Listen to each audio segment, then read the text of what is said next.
Monarchy. A monarchy is a type of government ruled by a monarch, which is often a king or a queen. The monarch's role is passed down through the same family, from generation to generation, often going to the oldest child. Major countries operating under a monarchy include the United Kingdom, Japan, Spain, Sweden, and Saudi Arabia. There are multiple forms of monarchies. For example, symbolic monarchy, where the monarch has no political or economic power, like the United Kingdom. Instead, the country is run by a parliamentary government led by a prime minister. On the other hand, an absolute monarchy is where the king or queen has the power to make all the important decisions in a country. The disadvantage of a monarchy is that it can lead to unsuitable leaders who came to power because they were the heirs. This often leads to a lack of democratic governance and the potential for abuse of power. Socialism. Socialism is a form of government wherein the workers or laborers are allowed to own property, but the distribution of goods and services is controlled by a central government. The government's goal is to distribute all of the goods and services equally to ensure everyone in the country has the same opportunities as everyone else. Some of the more common examples of socialist states are the People's Republic of China and the Republic of Cuba. While most socialist states call themselves republics, they usually follow the fundamentals of socialism, where labor and property are equitably distributed and there are no social classes or hierarchies. The reason why socialism is not as popular as some forms of government is the lack of incentives. If someone gets the same resources as someone who didn't work as hard, there's no point in working harder. This can potentially lead to the nation's failure, especially if no one is willing to work hard to get better incentives. Democracy. A democracy is when a country believes that the citizens are the supreme rulers of the nation. Democracy is as old as human civilization itself, but first appeared in the ancient political and philosophical teachings of the people of Athens. In a democracy, the people are the ones who determine the leaders and the laws of the land through a majority vote. It also provides an environment wherein fundamental human rights are respected and the people are allowed to exercise their free will. Some of the most democratic countries in the world include Norway, Sweden, and New Zealand. However, the problem in a democratic country is that it can be too unstable due to constant leadership changes. Autocracy. An autocracy is when only one person or ruling party holds supreme power over an entire nation. Every decision that the autocratic ruler makes cannot be limited by external factors. These decisions are absolute and should be followed by the country. The autocrat also has total control over what the people can do when it comes to their civil liberties. In an autocracy, the people have no say in the nation's affairs, contrasting it to democracy. Autocracies have existed since ancient times, usually in absolute monarchies, where the king's word is the law. The Soviet Union, once ruled by Joseph Stalin, is one of the more recent examples of an autocracy. The biggest disadvantage of an autocracy is the potential abuse of power by the autocrat, who may become a dictator. Federal. Federal governments formally divide the sovereign power between a central government and the regions that form part of the country. The central government is still the leader of the whole nation, but allows the different regions or states to have control over their internal affairs. These states can have their leaders and laws, but are not independent nations. The reason why federalism wants to decentralize some of the functions of the government is to promote efficiency. This is usually the case for bigger countries, because it's easier for smaller territories to govern themselves than allowing a central government to govern an entire nation. It's similar to how the head coach of a sports team needs to delegate roles to his assistant coaches. The assistant coaches have a sense of independence in their roles, but they are still under the overall leadership of the head coach. The most common example of a federal government is the United States of America, which is under the leadership of a president but has different state senators that manage their territories and constituents. One of the biggest drawbacks of a federal form of government is the possible economic inequality between different regions, because some territories have better access to certain resources that other territories can't have access to. Oligarchy. Oligarchy, which can be translated to rule of the few, is a form of government wherein only a few oligarchs have power over the entire nation. These oligarchs come from different groups or families that usually rise to power through financial or military means. The country's political, social, and economic affairs are settled through the decisions made by the oligarchs.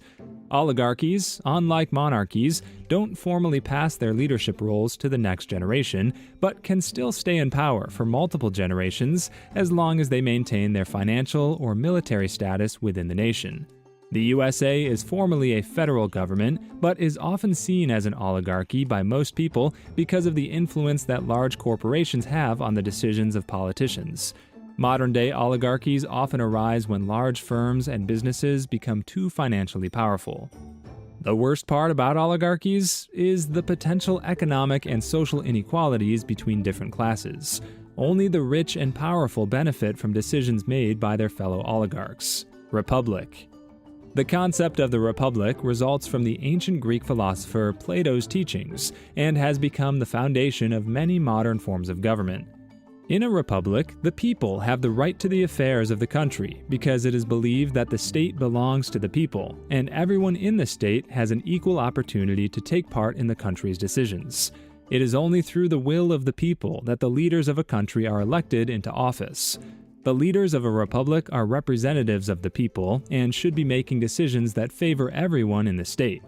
There are notable differences between a republic and a democracy. In a republic, the people own the state.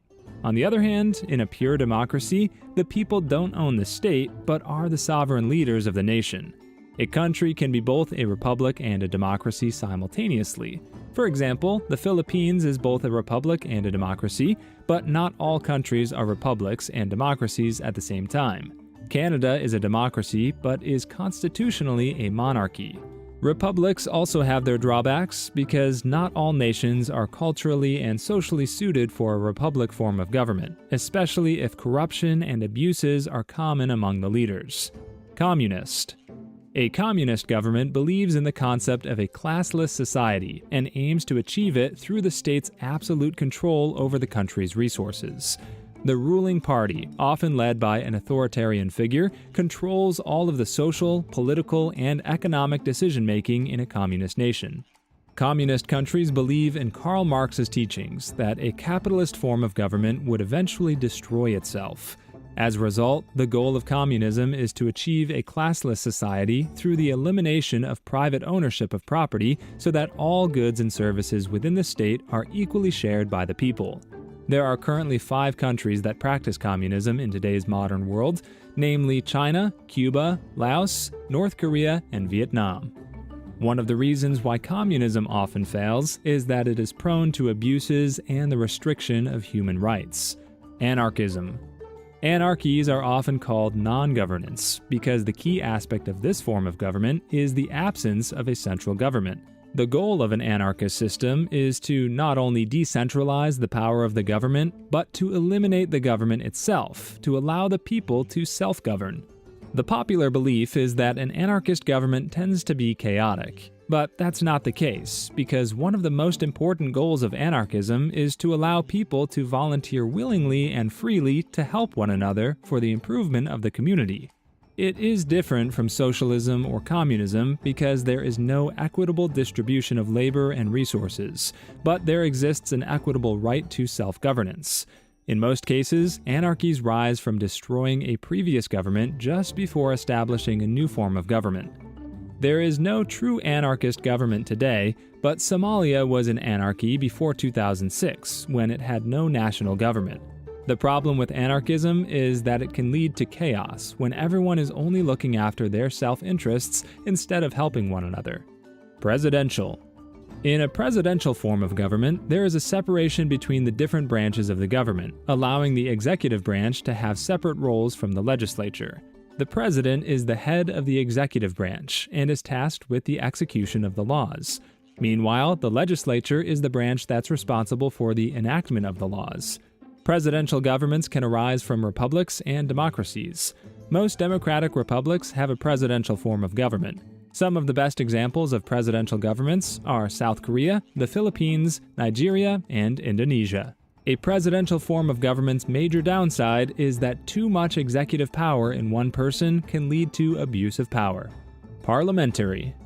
In a parliamentary system of government, the party with the greatest representation in the legislature is nominated to the executive branch. The party's leader becomes the prime minister, or the chancellor, who appoints members of the party to the cabinet to have their tasks as members of the executive branch.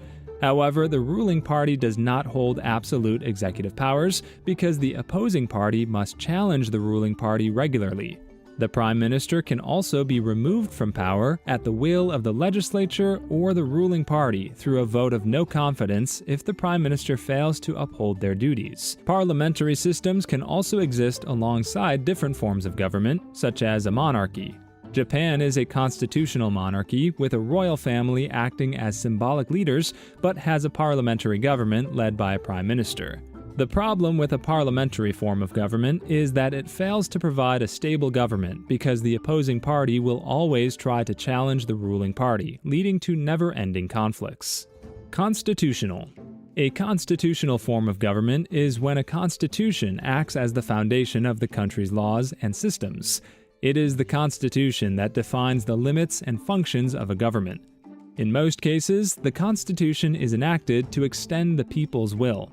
Constitutional governments come in many forms. For example, the United Kingdom is a constitutional monarchy that defines the limits of the monarch's powers.